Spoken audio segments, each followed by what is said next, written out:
Hey guys, what's up? Part 3. This thing's huge.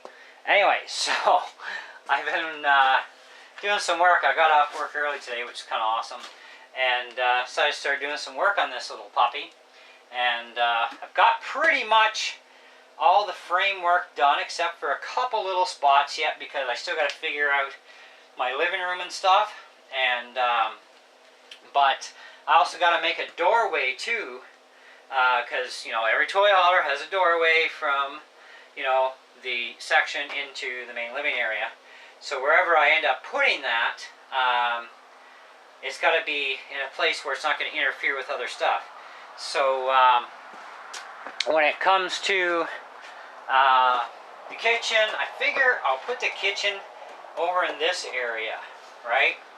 And then I'll put a bedroom over here, and maybe the bathroom in this corner, and then this will be the entranceway here, which means I just have to cut this block on either side where the screws are and remove that block, and then when I cut the panel, I can trace the panel once I get the panel properly cut to size, and trace the panel for the rest of the doorway, and then kind of lightly frame that in. And this is not a evenly cut piece, by the way. That's why you'll see gaps. But anyways, so this end here is going to stay framed in just like this. The back end is going to stay opened at the top. Okay, and see if I can swing this thing around a little bit. Well, probably not. Let me just grab the camera here, make life simpler. Okay, so what do we got here? So there's our slash at the back, and the wall I just kind of stapled there just so you can get an idea how things are going to go. And I've made this, it's a doorway piece. I can't remember, entrance, I can't remember the name of it. Anyways, it's got a curve that's been rounded out here, so the slash can easily get in. When the tailgate drops, it can get in and out. And the back spot I left flat, so that it acts kind of like a little bit of a stopper, right?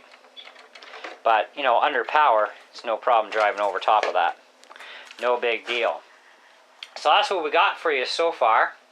So anyway, stay tuned for part 4. That won't be for a little while. Like I said, I got a little tiny bit of extra framework to do, just minor stuff, and do my floor layouts. And I'm going to actually start building the furniture that I'm going to need, and air conditioner and roof vents. I'm going to build that stuff out of wood, and paint it whatever colors and stuff, and that sort of thing. So I'll show you that stuff once it's all built. So that'll be the next project I do until I can get the wood paneling for this thing, and then we can start paneling actually the inside first, and do the outside last, because I still got to run lighting, wiring, all that jazz.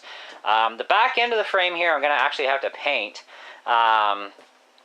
just to make it look much nicer. It's going to go back to white at the back, but it's it's getting to be really pretty big.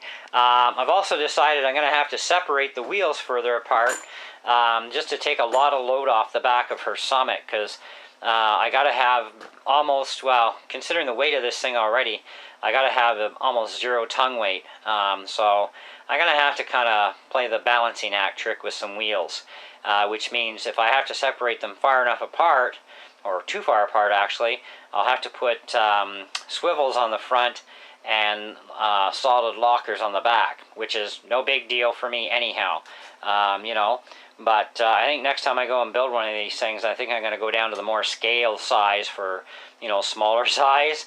But this is for the Powassan Lights Parade for this winter, and I wanted to go big with this one. So anyways, guys, thanks for watching. Stay tuned for more, and we'll catch you in the next one.